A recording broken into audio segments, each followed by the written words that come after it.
So let's start with externalities. As I mentioned, an externality is when there's a cost or benefit imposed on a group outside of the market. So these externalities can exist as a result of either consumption or production and affect people who are neither the consumers or producers of the product. So people other than the buyer or the seller are either benefited or harmed by this market without their permission. So when we have an externality, we know that we will not be able to achieve the socially optimal outcome, okay, in the private market.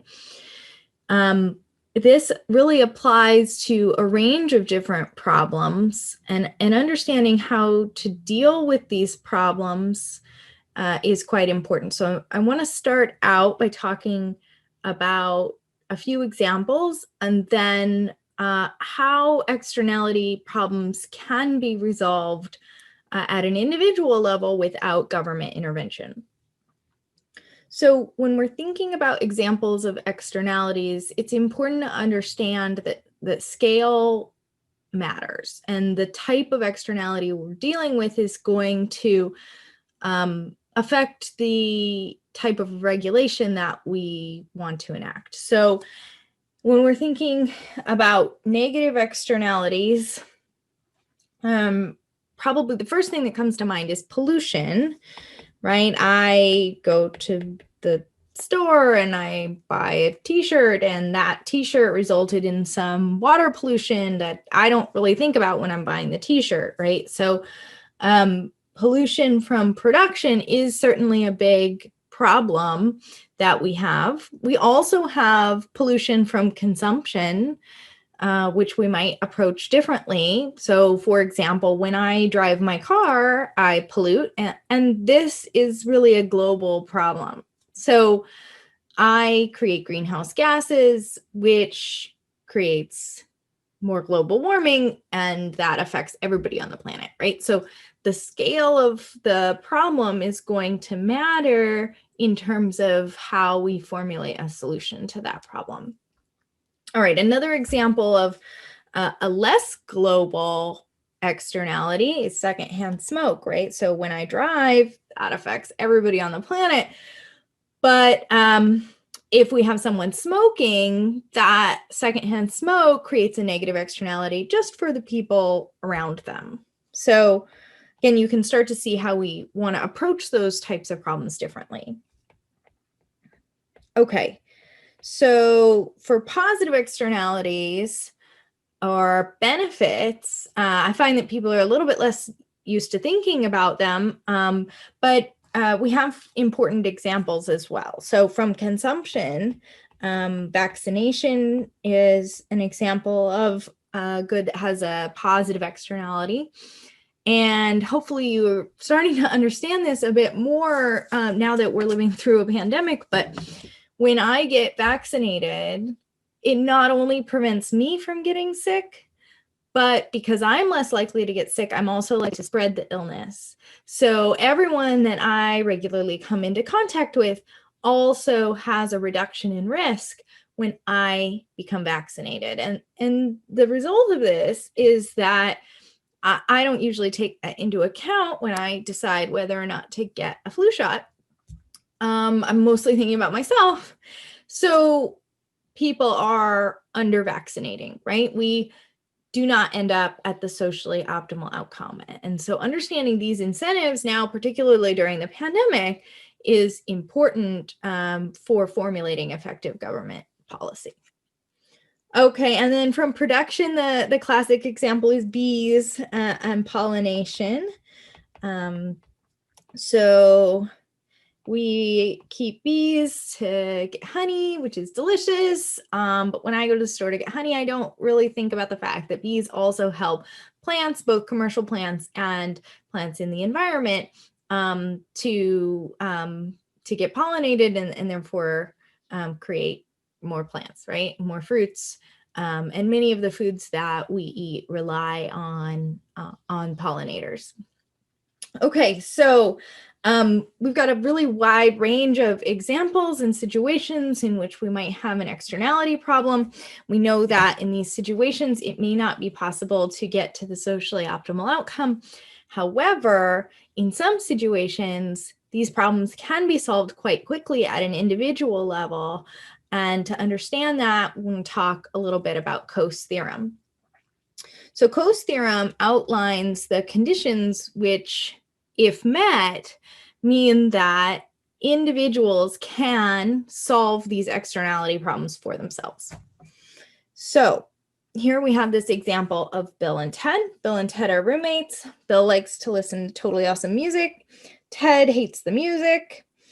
And Ted would be willing to pay $500 for peace and quiet. And we can think about that both as the benefit to Ted of having peace and quiet, the value of that, but also the cost of the music, right? The cost of the music for Ted is $500 because it disrupts his peace and quiet. It prevents him from having this thing that he values.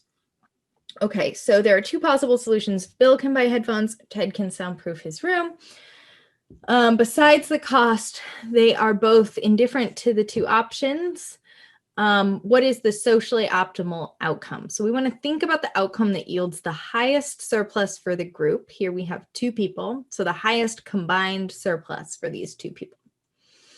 So hopefully when we start to talk about this example, it's obvious to you what should happen. So Bill is doing something costly to Ted, right? So Bill listens to music because he likes it, and it doesn't really cost him anything, but it imposes an external cost on Ted. And so Bill, if he doesn't take that into account, right, is reducing the total surplus for everyone, right? We have not achieved the socially optimal outcome. Now, here we can see that this problem is easily solved, right? So this problem is easily solved because Bill can just wear headphones, and that is going to be socially optimal because it's the option that yields the highest total surplus for everyone. So we think about moving from where we are now with loud music disrupting all of Ted's sleep to a situation where Bill wears headphones. We can see that the benefit of that, right, is that Ted gets an extra $500 that goes to Ted. The cost of that is borne by Bill. Bill has to buy the headphones, right? And on net, we increase total surplus by $450. So that's a Pareto improvement, and that's the best case scenario in this situation. So we've identified that the socially optimal outcome is for Bill to wear headphones, but it's not going to happen unless we have complete property rights and low transaction costs. So Coase theorem outlines these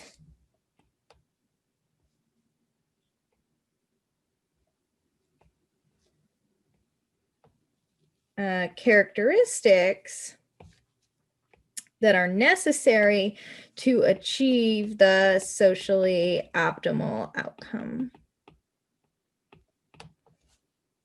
All right, so we need low transaction costs and well-defined property rights. Okay, otherwise they may just end up arguing with each other, and Ted is like, I hate you, and Bill is like, I don't know what I can do. I don't want to spend $50 on headphones, right? But if we have well-defined property rights and low transaction costs, then this situation can, as I'm sure you can imagine, can be easily resolved.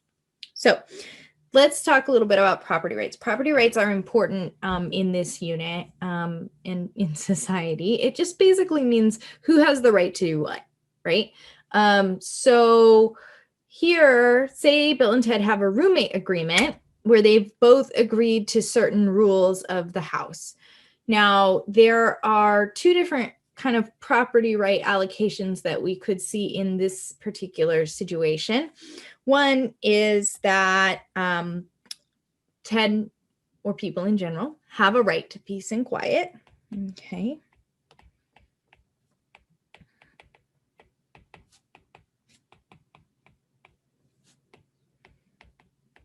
Okay, so do people have a right to peace and quiet, or do people have a right to do what they like in their own room, right? So Bill's in his room, he can do whatever he wants. That would be another set of property rights. So two states of the world here.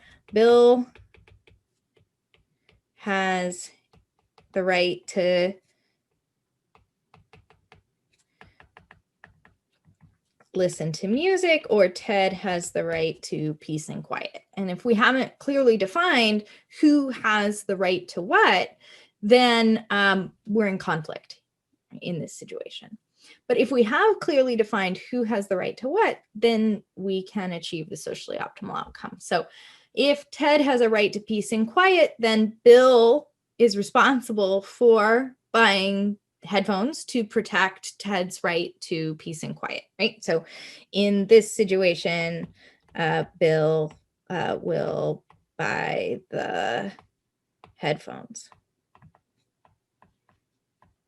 He'll be out $50. Ted will be happier, net increase in total surplus. If Bill has a right to listen to music, we can still achieve the socially optimal outcome through negotiation. And this is where the transaction costs come in. So if we have two roommates, they see each other all the time, they talk to each other, they are quite capable of working through this problem, right? Even if Bill has a right to listen to music in his room, Ted could say, you know, Bill, really bothers me when you listen to loud music at night. How about I buy you some headphones, right? Or compensate you to wear the headphones so that we can both be happy, right? So in this situation, Bill doesn't have any obligation under the law to protect Ted's right to peace and quiet. However, we can still obtain the socially optimal outcome through negotiation because transaction costs are low. So Ted can pay Bill or buy the headphones for Bill, right? And he would be willing to pay Bill anywhere between $50 and $500 to wear headphones. 50 at the lower end because that's the minimum amount Bill would require in order to get the headphones, and 500 at the upper end because that's the most that Ted would be willing to pay for peace and quiet. Okay. In both of these situations, we end up at the socially optimal outcome. Bill is wearing headphones. So you can see that the property rights do not affect the outcome, but the property rights affect the distribution of surplus, right? Who pays for the headcount? Who pays for the headphones is determined by the property rights. I want to say one more thing about transaction costs. So transaction costs in this situation are low. These two people, it's easy for them to talk to each other and come to some solution. And so we don't need the government to intervene in these situations. And actually, it's probably not desirable to have the government, figure out like who does the dishes in your house or, right, like to mediate like our personal lives. We don't really want the government involved. And we don't need the government involved in order to obtain the socially optimal outcome. So that's good news. But for more global problems, right, for bigger problems, more diffuse problems, then we do need government intervention because transaction costs become high. So for example, say instead of being kept up at night by his roommate's music, Ted's peace and quiet is disturbed by people loudly walking by on the street or cars honking their horns, And that's what's making it difficult for him to sleep. You can see right away that this is a problem that is more difficult for Ted to solve because he can't just offer to pay anyone who walks by his window or might walk by his window to be quiet. And so in that case, transaction costs are high because there's lots of different parties involved. They don't know each other, etc. And so it makes it much more difficult to solve that externality problem without some kind of government intervention. Still, government intervention may or may not be desirable. So some neighborhoods have rules, right, that say that after 11 p.m., or midnight or something like that, that you can't be making loud noises and disturbing your neighbors. And if you are, then they can call the police and the police will come and ask you to be quiet. Other neighborhoods don't have those sorts of noise ordinances. And the question of whether or not we need that regulation really depends on the size of the externality and the burden of enforcement. So do we want the government to be involved in correcting this externality? We have to weigh the pros and cons.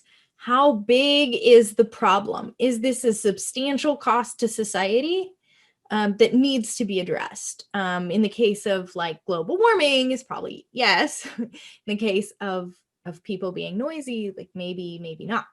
So we have to weigh that against the cost of government intervention, because government intervention is not free, right? Government intervention is costly in terms of actual money cost, in terms of bureaucracy, and it makes our lives difficult, etc.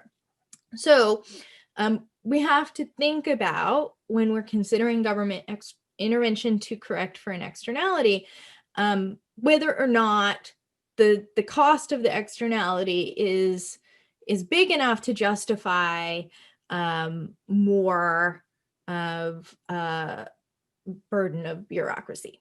All right, good. So we've learned some important lessons here, conceptual lessons, I hope, about externalities and how we can resolve them. Moving forward, we will look at how these play out in actual markets rather than just interactions between individuals.